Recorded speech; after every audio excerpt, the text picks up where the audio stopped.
Il existe un instant fugace, presque imperceptible à l'œil nu, où le monde entre deux personnes change. Une femme peut le ressentir avant de pouvoir l'expliquer. Ce n'est pas toujours une parole prononcée ou un événement dramatique. Cela peut être aussi subtil que le ralentissement du rythme de ses messages, l'évanouissement de la chaleur de son ton ou l'éclat de ses yeux qui s'estompent. Autrefois, il semblait présent, enthousiaste, magnétique. Maintenant, il commence à s'éloigner comme un bateau qui glisse loin du rivage. Elle le remarque non pas dans un seul moment, mais à travers 1000 petits signaux qui ensemble murmurent « quelque chose a changé ». Ce murmure peut résonner comme un coup de tonnerre dans son cœur. Il entraîne une tempête d'émotions, anxiété, peur, confusion et un sentiment croissant de perte. Elle ne perd pas encore l'homme lui-même, mais elle sent qu'elle perd l'avenir qu'elle avait imaginé. La sécurité qu'elle ressentait en sa présence, le rythme des moments partagés, qu'elle croyait pouvoir compter sur eux. Ces choses sont intangibles, mais leur disparition est aussi réelle qu'une blessure physique. L'instinct de combler ce fossé est puissant. Nous sommes programmés pour protéger nos liens. Lorsque la distance commence à croître, elle peut se sentir poussée à envoyer plus de messages, à expliquer, à poser des questions, à redoubler d'efforts, à offrir davantage. Cet élan est profondément humain, né de l'attention et de la peur. Mais dans l'étrange alchimie du désir humain, ce qui semble être la bonne démarche dans un moment de panique, s'avère souvent être précisément ce qui accélère la séparation. Pourquoi cela arrive-t-il ? Pourquoi montrer plus d'amour crée-t-il parfois plus de distance ? Parce que dans l'expérience émotionnelle d'un homme, une urgence ou un besoin excessif est rarement perçu comme une affection pure. Cela ressemble à une pression. Ce n'est pas ressenti comme de l'amour, mais comme une exigence. Et les exigences, même non dites, peuvent étouffer le désir. Carl Jung a averti dans ses écrits que ce que l'âme saisit trop fort tend à lui échapper comme du sable glissant entre les doigts. Le désir prospère dans l'espace, le mystère, le sentiment de liberté et de possibilité. Il se fane sous le contrôle. Un homme ressent un désir plus fort pour ce qu'il craint de perdre et non pour ce qui semble garanti à jamais. Ce n'est pas un jeu ou un signe de cruauté, c'est une réalité psychologique. Quand tout est accessible sans effort, sa valeur perçue diminue. Comme un joyau rare exposé à tous les coins de rue perd son aura de rareté. L'attention de quelqu'un perd son impact si elle devient infiniment disponible. Ce n'est pas un jugement de valeur. C'est simplement ainsi que fonctionne la perception humaine. La surexposition tue le mystère, et le mystère est l'oxygène du désir. Cela ne signifie pas qu'une femme doit devenir distante ou manipulatrice. Cela signifie qu'elle doit reconnaître sa propre valeur et refuser de se réduire à une version trop disponible d'elle-même par peur. Si elle le fait, elle risque de devenir invisible. Non pas parce qu'elle a moins de valeur, mais parce qu'elle a cessé d'honorer sa propre énergie. Au cœur de ce changement réside un malentendu profond. Beaucoup de femmes, lorsqu'elles sentent un homme s'éloigner, croient que la solution est d'intensifier leur présence. Elles redoublent d'efforts, pensant pouvoir lui rappeler le lien qu'ils partagent. Mais chaque message supplémentaire, chaque conversation forcée, chaque tentative de raviver l'étincelle est perçue non pas comme une connexion, mais comme du désespoir. Et le désespoir repousse. C'est un signal silencieux de manque de besoin de déséquilibre. Les instincts d'un homme captent cela à un niveau plus profond que la logique. Il ressent ce changement même s'il ne peut le nommer. C'est ici que commence la sagesse émotionnelle. Lorsque vous sentez un homme s'éloigner, la première étape n'est pas d'en faire plus. La première étape est de s'arrêter de respirer, de reconnaître la douleur et la peur, mais de ne pas agir sous leur emprise. Cette pause, cette retenue, n'est pas une faiblesse. C'est une force. C'est le courage de rester ancré en son centre quand tout en vous veut tendre la main. Jung a écrit que les gens souffrent parce qu'ils confondent ce qui se passe en eux avec ce qui se passe à l'extérieur. Nous croyons que notre douleur est causée par l'autre, alors qu'en réalité, c'est un conflit entre nos désirs non comblés et notre image de nous-mêmes. Cette prise de conscience offre une liberté. Si la souffrance naît de l'intérieur, alors, le pouvoir de la transformer y réside aussi. Cela ne signifie pas réprimer ses émotions. Cela signifie les maîtriser suffisamment pour agir avec clarté plutôt qu'avec panique. Agir sous l'emprise de la panique érode la dignité et fragilise la connexion. Agir avec clarté préserve la dignité et rétablit l'équilibre. Imaginez un instant une fleur en pleine floraison. Elle ne court pas après les abeilles. Elle ne supplie pas d'être pollinisée. Elle reste vibrante, parfumée, ouverte et vivante. Les abeilles viennent à cause de ce qu'elle est et non de ce qu'elle poursuit. C'est ainsi que fonctionne le respect de soi au féminin. Quand vous restez ancré dans votre essence, quand vous investissez votre énergie dans votre propre croissance et épanouissement, votre présence devient magnétique sans effort. Ce n'est pas jouer à être inaccessible. C'est devenir authentiquement une personne complète par elle-même, capable de donner de l'amour sans s'effondrer en son absence. Le paradoxe est que plus vous êtes autonome, plus vous devenez irrésistible. Non pas parce que vous manipulez, mais parce que votre énergie communique désormais l'abondance plutôt que le manque. Quand une femme canalise l'énergie qu'elle dirigeait autrefois vers l'extérieur, vers elle-même, vers ses amitiés, ses passions, son apprentissage, sa créativité, quelque chose de transformateur se produit. Elle ne rayonne plus « j'ai besoin de toi pour être complète ». Elle rayonne « je suis complète et je t'invite à partager cette vie avec moi ». Ce changement d'énergie est palpable. Les hommes le ressentent sans pouvoir l'exprimer. Ils se sentent attirés, intrigués, inspirés. Certains se hissent à ce nouveau niveau pour la rejoindre. D'autres s'éloignent parce qu'ils ne le peuvent pas. Dans les deux cas, elle gagne. Dans la psychologie masculine, le principe de la conquête est puissant. Les hommes valorisent ce qu'ils sentent avoir gagné et non ce qui leur est simplement offert. Cela ne vise pas à romantiser la lutte ou à glorifier le fait de retenir son affection. C'est reconnaître une vérité psychologique. L'effort crée l'investissement. Quand quelque chose est trop facile, l'investissement s'estompe et avec lui le désir. Ainsi, lorsque vous résistez à l'impulsion de poursuivre et choisissez la sérénité, vous ne le punissez pas. Vous protégez votre dignité et rétablissez un équilibre naturel. Ce n'est pas une tactique, c'est un acte d'amour-propre. C'est choisir d'arrêter de gaspiller votre pouvoir à l'extérieur et commencer à le consolider à l'intérieur. Ce changement est subtil mais révolutionnaire.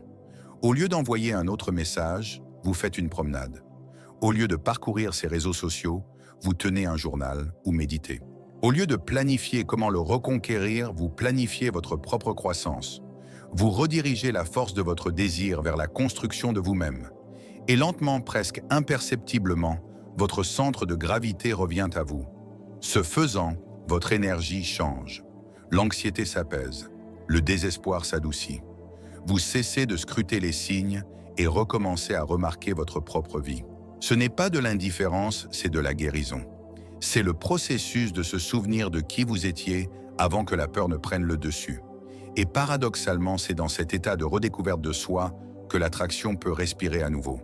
Car le désir ne peut s'épanouir à l'ombre du désespoir. Il a besoin d'air, d'espace, de liberté. La première étape n'est donc pas d'en faire plus, mais d'agir différemment.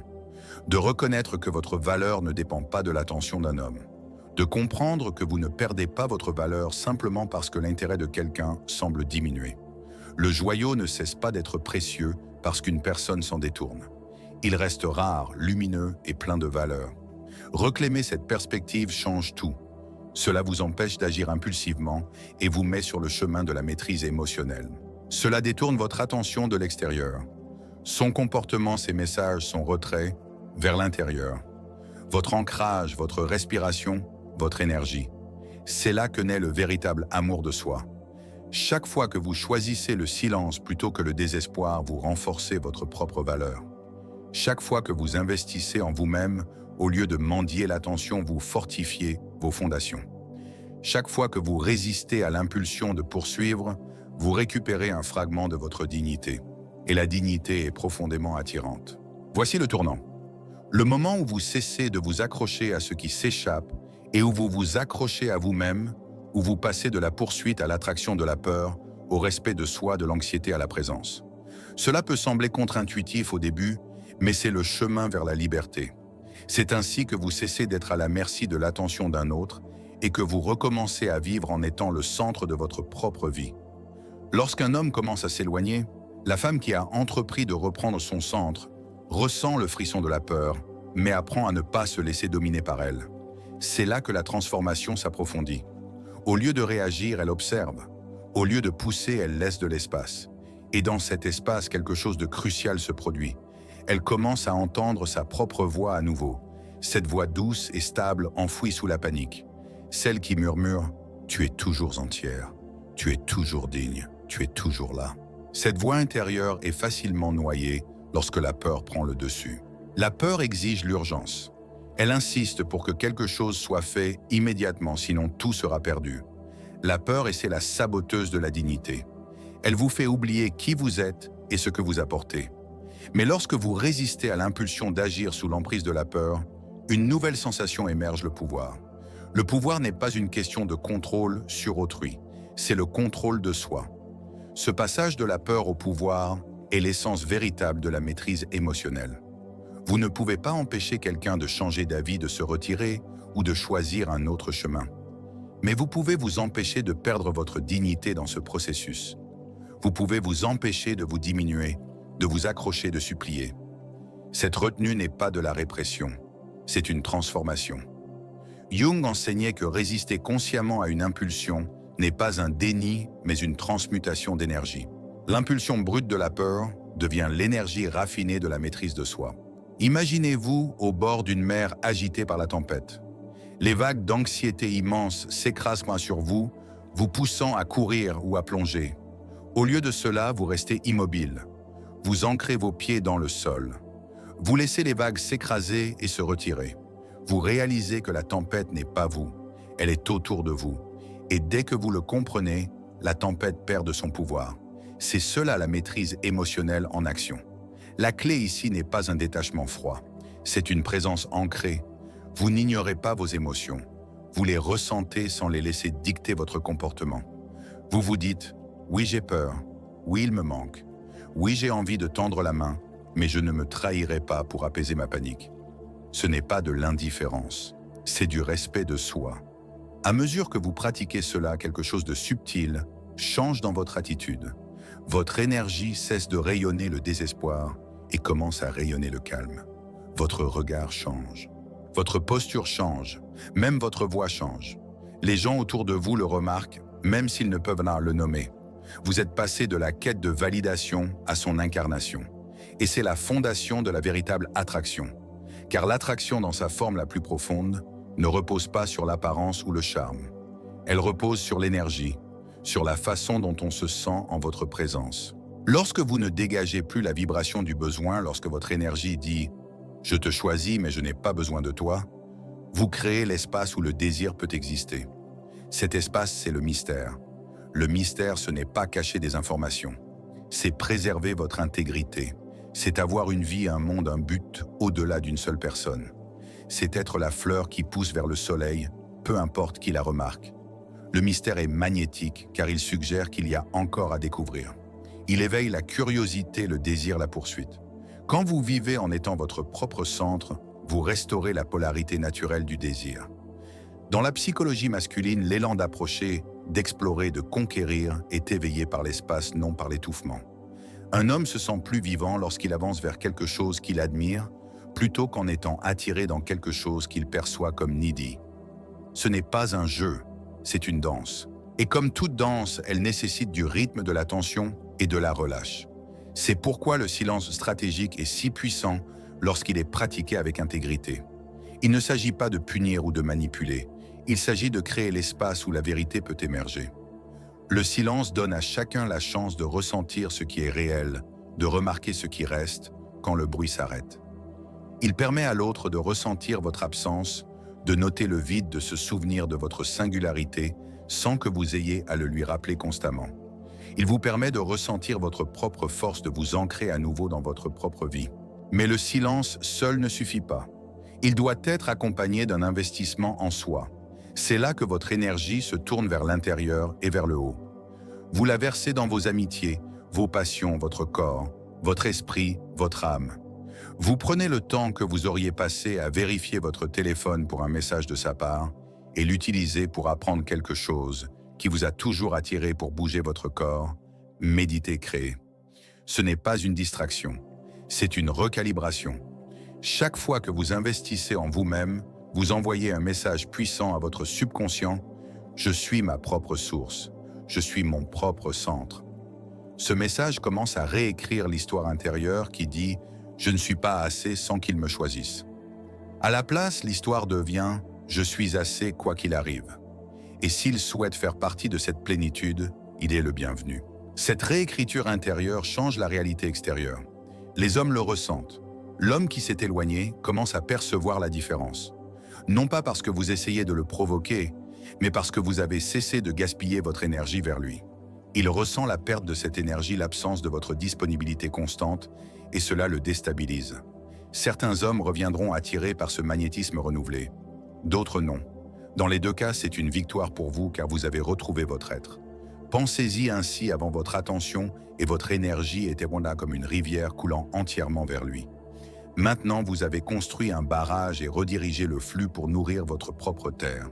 Soudain, votre jardin intérieur recommence à fleurir.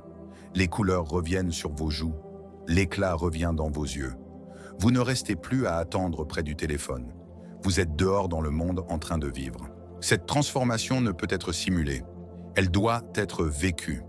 Et voici le paradoxe quand vous cessez de poursuivre, quand vous cessez de chercher à prouver votre valeur. Votre valeur commence à briller si fort que les autres ne peuvent s'empêcher de la voir. Non pas parce que vous êtes devenu difficile à atteindre, mais parce que vous êtes devenu entière. La plénitude est rare. La plénitude est lumineuse. C'est aussi là que le discernement commence à s'éveiller. À mesure que votre estime de vous-même grandit, vous commencez à voir plus clairement qui mérite d'avoir accès à vous et qui ne le mérite pas. Vous cessez de tolérer les comportements qui vous diminuent. Vous cessez d'excuser l'inconstance. Vous cessez de croire que votre valeur dépend de votre capacité à convaincre quelqu'un de rester. Cette prise de conscience n'est pas de l'amertume, c'est de la clarté. Et la clarté est profondément libératrice. Jung a écrit que ce que nous acceptons nous transforme. Accepter la possibilité de la perte, l'accepter véritablement vous libère. Cela brise les chaînes de la peur lorsque vous vous dites « s'il part, je resterai entière ». Vous cessez de vous accrocher et commencez à vivre. Cet abandon n'est pas une résignation, c'est une élévation. Depuis cette position plus élevée, vos interactions changent. S'il tend la main, vous répondez avec calme, sans avidité. S'il s'éloigne davantage, vous ne vous effondrez pas. Votre valeur n'est pas négociable. Et grâce à cette stabilité, votre présence devient encore plus précieuse. Un homme le ressent d'une manière qu'il ne peut expliquer. Voici une femme qui ne cherche pas à le posséder, qui n'exige rien, qui se tient comme son propre pilier. Cela est magnétique, inoubliable. Concrètement, cela signifie que vous laissez l'espace respirer. Vous ne poursuivez pas. Vous ne comblez pas le silence par des messages nerveux. Vous laissez les choses se déployer. Vous n'attendez pas non plus passivement, vous vivez. Vous construisez votre univers avec une telle richesse que son orbite devient un privilège, non une nécessité. C'est l'incarnation de l'amour de soi en action. Et peut-être la partie la plus belle de cette transformation est telle qu'elle ne concerne pas lui, mais vous. Il s'agit de reprendre votre pouvoir, votre dignité, votre paix. Il s'agit de ne plus être à la merci de l'affection d'un autre pour se sentir vivante. Il s'agit de devenir une femme capable d'aimer profondément sans jamais s'abandonner dans le processus. Ce changement intérieur prépare le terrain pour quelque chose de plus grand, encore une vie où votre bonheur ne dépend pas d'être choisi, mais de vous choisir vous-même. Ce n'est pas un rejet de l'amour, c'est la fondation d'un amour véritable. Car ce n'est qu'en étant entière que vous pouvez inviter une autre personne dans votre vie sans en faire la source de votre identité. C'est ainsi que désir et respect croissent de pair. C'est ainsi que l'attraction s'approfondit au lieu de s'éroder. C'est ainsi que vous passez de la peur au pouvoir, de la rareté à l'abondance, de la poursuite à l'attraction. Ce n'est pas une astuce, c'est une renaissance. Une fois que la vague de panique commence à refluer, une clarté paisible s'installe. C'est le moment où vous réalisez que ce que vous cherchiez chez quelqu'un d'autre, validation, stabilité, admiration, existe déjà en vous attendant d'être cultivé. Ce que vous projetiez autrefois vers l'extérieur sous forme de désir peut désormais être réorienté vers l'intérieur comme une création de soi. C'est le véritable travail de la transformation, transformer la peur en carburant et l'absence en opportunité. Vous commencez par déplacer votre attention des questions le concernant vers des questions sur vous-même. Non pas pourquoi s'éloigne-t-il, mais que veux-je construire dans ma vie en ce moment? Non pas comment puis-je attirer son attention, mais comment puis-je me découvrir plus profondément? Ce recadrage n'est pas égocentrique au sens négatif. Il est centré sur soi au sens le plus vrai, ramenant votre conscience à votre propre centre. Chaque acte d'investissement en vous-même devient une déclaration « J'ai de la valeur, je suis intéressante, je ne suis pas un espace vide attendant d'être comblé ». Vous vous inscrivez à un cours qui vous intrigue. Vous reprenez contact avec de vieux amis. Vous approfondissez vos compétences professionnelles. Vous investissez dans votre bien-être physique. Vous nourrissez votre créativité. Chacun de ces choix construit l'architecture invisible du respect de soi. Ce respect de soi ne repose pas uniquement sur des réalisations extérieures. Il se construit sur la pratique constante de se montrer présente pour soi-même, de tenir les promesses que l'on se fait, de choisir des actions alignées avec ses valeurs les plus hautes, même lorsque personne ne regarde. Il se construit en nourrissant son monde intérieur, son esprit, son âme, son sens de l'émerveillement. Vous découvrez la différence entre être occupé et être épanoui. L'occupation engourdit, l'épanouissement nourrit. À mesure que votre vie s'élargit, la gravité émotionnelle change. Auparavant, vos pensées gravitaient autour de lui. Désormais, de nouvelles étoiles apparaissent dans votre ciel intérieur, projets, idées, amitiés, pratiques de soins de soi. Toutes deviennent des sources de lumière. Vous constatez que votre météo émotionnelle commence à se stabiliser. Les jours ne sont plus mesurés par le fait qu'il ait répondu, mais par ce que vous avez vécu, créé ou appris. Ce n'est pas une performance, c'est une restauration. Et à mesure que vous grandissez, votre perspective sur les relations évolue également. Vous commencez à voir les hommes non pas comme des sauveurs ou des menaces, mais comme des compagnons de voyage. Vous cessez de leur attribuer le rôle de gardien de votre valeur. Vous cessez de croire que leur attention est le reflet de votre valeur. Vous comprenez que leur attention n'est que cela, une attention soumise à leurs propres humeurs, histoires et capacités.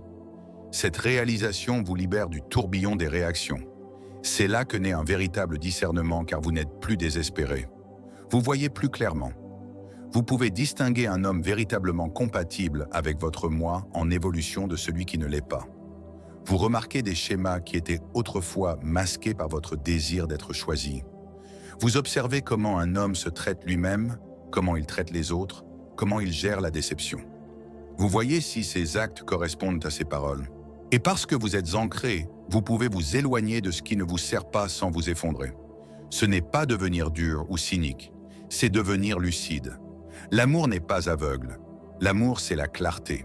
C'est la capacité de regarder une autre personne en face et de la choisir encore. Non parce que vous avez besoin d'elle, mais parce que vous admirez qui elle est et la manière dont elle se présente. Voici le fondement d'un désir sain. Un désir sain s'enracine dans l'abondance.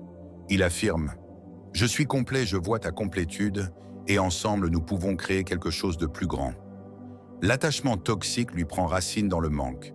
Il murmure « Je suis incomplet, j'ai besoin de toi pour me combler, sinon je m'effondre. » La différence entre les deux est comme celle entre un arbre robuste et une liane grimpante. L'arbre tient debout seul et offre encore de l'ombre. La liane, elle ne peut exister sans s'accrocher à quelque chose. En cultivant ta complétude, tu passes naturellement de la liane à l'arbre.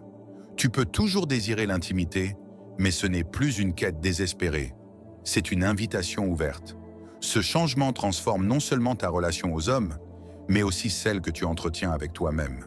Tu cesses de te punir pour tes prétendues imperfections. Tu arrêtes de marchander ta valeur.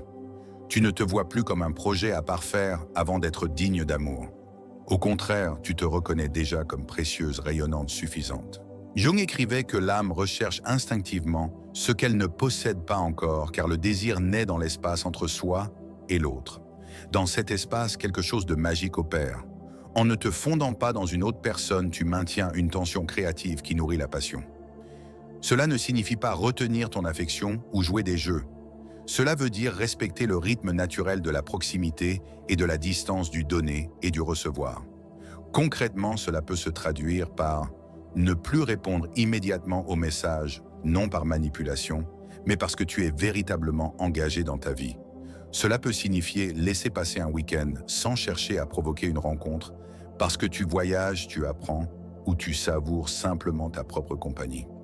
Cela peut vouloir dire que tu ne mesures plus tes journées à l'aune de son attention, mais à celle de ton propre éclat. Cette indépendance vivante et vibrante est magnétique. Un autre aspect de la construction de soi est de renouer avec la beauté et l'inspiration. La nature, l'art, la musique, les conversations profondes nourrissent l'âme d'une manière que l'attention romantique ne peut égaler. Ils te rappellent ta place dans un monde vaste et mystérieux où ton histoire dépasse une simple relation. Cette perspective restaure l'humilité et l'émerveillement. Elle te rappelle que l'amour n'est pas une cage, mais un fleuve dont tu es à la fois la source et le voyageur. À mesure que ta vie s'enrichit, quelque chose d'extraordinaire se produit dans tes interactions. Tu commences à rayonner une confiance subtile et calme. Elle se lit dans tes yeux, ta posture, ton rire. Tu ne joues plus un rôle pour être aimé, tu es simplement. Et cet être est irrésistible car il est rare. Les hommes perçoivent cette différence. Un homme habitué à être poursuivi peut se sentir déstabilisé. Il ne peut te prédire. Il ne peut t'assumer. Tu n'es plus dans sa poche. Tu es dans ton propre univers pour la première fois. Il doit décider s'il est prêt à s'élever pour te rencontrer à ton niveau. Certains le feront et la connexion pourra s'approfondir authentiquement. D'autres s'éloigneront car ils ne s'intéressaient qu'à ce qui était facilement accessible. Les deux issues te servent car elles révèlent la vérité. C'est aussi à ce stade que ton silence devient un miroir pour lui. Sans ta présence constante, il ressent le vide. Sans tes rassurances, il perçoit sa propre incertitude. Dans cet espace, il a l'opportunité de décider s'il te valorise assez pour faire un effort. Et parce que tu ne fais plus pression, sa décision est libre. S'il revient, c'est un choix sincère, non une réaction à une contrainte. S'il ne revient pas, c'est aussi un cadeau, car cela libère l'espace pour quelqu'un qui le fera. Pendant ce temps, tu continues de t'élever. Tu découvres que l'amour de soi n'est pas un état figé, mais une pratique vivante. Certains jours, tu te sens rayonnante. D'autres, tu te sens seule, mais même dans la solitude, tu restes ancrée. Tu sais que tendre la main dans la panique ne t'apaisera pas. Au lieu de cela, tu te tournes vers l'intérieur. Tu respires. Tu t'ancres. Tu appelles une amie. Tu vas te promener. Tu fais quelque chose de nourrissant. Lentement, tu construis l'habitude de te tourner d'abord vers toi-même. Quand une femme atteint le stade de la véritable possession de soi, elle cesse de traverser la vie comme si elle était en procès. Elle n'attend plus les verdicts des autres pour confirmer sa valeur. Au contraire, elle devient l'incarnation vivante de la présence centrée, lumineuse, intentionnelle. C'est l'aboutissement du voyage, non pas l'indifférence, mais la souveraineté. Il ne s'agit pas de rejeter l'amour ou l'intimité. Il s'agit de t'ancrer si profondément que l'amour devient un choix véritable, non une stratégie de survie. Cette présence magnétique commence par une orientation intérieure. Tu vis ta vie comme si tu étais déjà complète.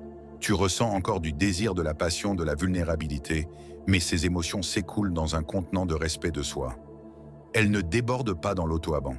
Cette orientation te rend à la fois plus douce et plus forte. La douceur se manifeste dans ton ouverture à la connexion, dans ta capacité à être touché, à éprouver de l'empathie. La force se révèle dans tes limites, ton discernement, ta capacité à partir. Ensemble, elles créent une énergie paradoxale profondément attirante. Tu es accessible sans t'accrocher, réceptive, sans être dans le besoin. Cet état ne peut être feint de manière convaincante, car ce n'est pas une tactique. C'est une vérité que tu incarnes. Tu y es parvenu en te retirant de la panique, en reclaimant ton centre, en construisant ton monde intérieur. Ce n'est pas quelque chose que tu fais pour les hommes, c'est quelque chose que tu es devenu pour toi-même. À ce niveau, chaque interaction change. Au lieu de scruter ces signaux pour déterminer ce que tu ressens pour toi-même, tu observes ces signaux pour décider ce que tu ressens pour lui. Au lieu de te demander « est-ce qu'il m'aime ?», tu te demandes « est-ce que j'aime la façon dont il me traite ? Est-ce que j'aime ce que je ressens en sa présence ?» Ce renversement semble mineur, mais ses effets sont sismiques. Il te replace en tant qu'auteur de ta vie. C'est aussi là que tu deviens naturellement sélective. Parce que tu as rempli ta vie de sens seule, une personne qui ajoute à ce sens peut retenir ton attention. Tu ne confonds plus l'attention avec la dévotion, ni l'intensité avec l'intimité. Tu sais distinguer une étincelle d'une flamme. Cela te rend rare, et la rareté crée de la valeur. Jung écrivait que le processus d'individuation, le chemin vers la complétude, nécessite l'intégration des opposés. Tu as intégré le désir et l'autonomie, la douceur et la force, le désir et le discernement. Ce faisant, tu es devenue psychologiquement entière. Cette complétude rayonne de manière subtile, dans la façon dont tu soutiens un regard, la facilité de ton sourire, la fermeté de ta voix, la grâce avec laquelle tu dis non. Cette présence magnétique ne signifie pas que tu es toujours parfaitement posée. Tu peux être désordonnée, émotive, imparfaite. Ce qui te rend magnétique, c'est que tu n'en as pas honte. Tu ne t'effondres pas sous le poids de ton humanité. Tu peux dire « aujourd'hui j'ai mal » sans penser que tu perds ta valeur. Tu peux dire « je te veux » sans que cela signifie « j'ai besoin de toi pour me compléter ». Cette authenticité décontractée est rare et irrésistible. Un homme qui rencontre cette présence ressent quelque chose d'inhabituel, la liberté. Il ne perçoit aucune exigence implicite de combler un vide. Il sent qu'il est invité, non recruté. Il sent son propre libre arbitre respecté. Cela l'incite à se rapprocher. Et s'il ne le fait pas, tu ne t'effondres pas car son comportement ne te définit plus. C'est aussi pourquoi, paradoxalement, ton absence devient plus puissante, car tu es entière et vivante par toi-même. Te retirer ou être moins disponible est perçu comme une perte véritable, non comme une manipulation. Tu ne diffuses plus ton énergie constamment.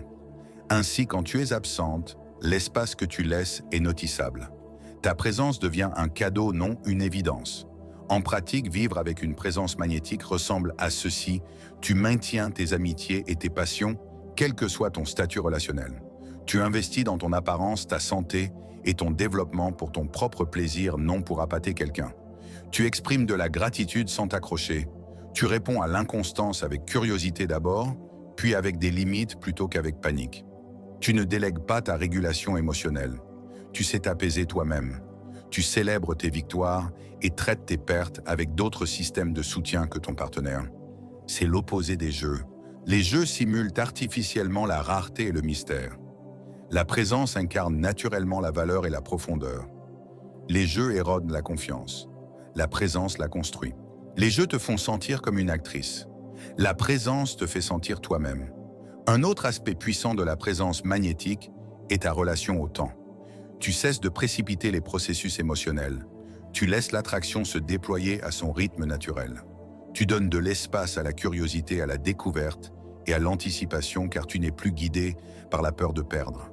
Tu savoures la danse de se faire connaître. Cette patience est séduisante. Elle signale la confiance. Elle signale l'abondance. Dans cet état, tu commences aussi à percevoir les hommes différemment. Tu remarques leur humanité, leurs insécurités, leurs contradictions. Tu cesses de les idéaliser en sauveurs ou en méchants. Tu les vois comme des personnes naviguant dans leur propre chemin. Ce réalisme approfondit la connexion car il élimine les projections qui déforment l'intimité. Et parce que tu as développé la capacité à tolérer l'incertitude, tu peux laisser les relations évoluer organiquement. Tu ne cherches plus à tout verrouiller prématurément. Tu laisses le temps révéler la vérité. Ce n'est pas de la passivité, c'est de la maîtrise. C'est savoir que la personne véritablement alignée avec toi viendra à toi naturellement, et celle qui ne l'est pas s'éloignera. À ce stade, tu as aussi appris l'art des limites sans culpabilité. Les limites ne sont pas des murs, ce sont des portes avec des serrures. Elles définissent ce que tu acceptes et ce que tu n'acceptes pas. Elles protègent ton énergie pour que ton ouverture reste authentique. Les limites rendent aussi ton oui plus significatif. Quand tu dis oui, c'est un vrai oui, pas un oui forcé. Cette clarté est magnétique. Un autre changement subtil se produit dans ta communication. Tu n'expliques plus à l'excès. Tu dis ce que tu penses une fois clairement et calmement. Tu exprimes tes sentiments sans accusation, tes besoins sans exigence. Si tes besoins ne sont pas satisfaits, tu agis plutôt que d'amplifier le drame.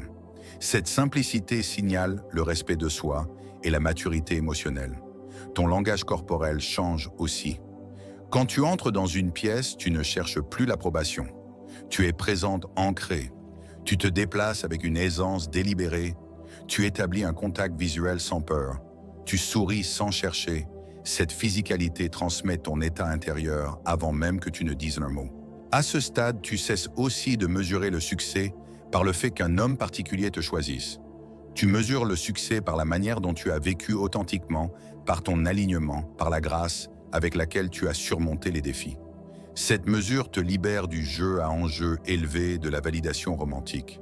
Tu découvres la joie dans le processus, pas seulement dans le résultat. Paradoxalement, c'est souvent à ce moment quand tu ne poursuis plus, quand ton énergie s'est tournée vers l'intérieur et vers le haut, que des hommes de ton passé peuvent réapparaître. Ils ressentent le changement même à distance. Ils perçoivent le retrait de ton énergie, l'éclosion de ta confiance. Certains reviendront avec une curiosité sincère, d'autres avec de la nostalgie, d'autres avec opportunisme. Parce que tu es maintenant discerning, tu peux faire la différence. Tu peux répondre ou non depuis un lieu de choix, non de contrainte. Si tu choisis de t'engager, tu le fais sans t'effacer. Tu peux ouvrir ton cœur sans fermer les yeux. Tu peux donner sans perdre. C'est le vrai pouvoir. La capacité de rester aimante sans te perdre, de rester ouverte sans être vidée. Et si tu choisis de ne pas t'engager, tu le fais sans amertume. Tu leur souhaites le meilleur et poursuis ton chemin. C'est la libération. C'est la maturité émotionnelle. À ce stade, tu remarqueras peut-être que la qualité des hommes que tu attires commence à s'élever. Quand tu incarnes la souveraineté, tu attires ceux qui respectent la souveraineté. Quand tu incarnes la profondeur, tu attires ceux qui recherchent la profondeur. Quand tu incarnes l'authenticité, tu repousses les jeux et le drame. Ce n'est pas une coïncidence, c'est une résonance. Plus important encore, tu ne vois plus ta valeur comme quelque chose qui fluctue avec l'attention d'un autre. Tu la vois comme stable, inhérente, inébranlable. Cette prise de conscience te libère pour vivre l'amour comme un ajout joyeux à ta vie, non comme une bouée de sauvetage. Et depuis cet endroit, l'intimité devient une aventure, non une urgence. Le voyage que tu as entrepris de la peur au pouvoir de la poursuite au magnétisme n'est pas linéaire. Tu peux parfois retomber dans d'anciennes émotions, mais maintenant tu as les outils. Tu sais comment faire une pause, respirer et revenir à ton centre. Tu sais comment transmuter le désir en créativité, le silence en espace, l'investissement en soi en rayonnement.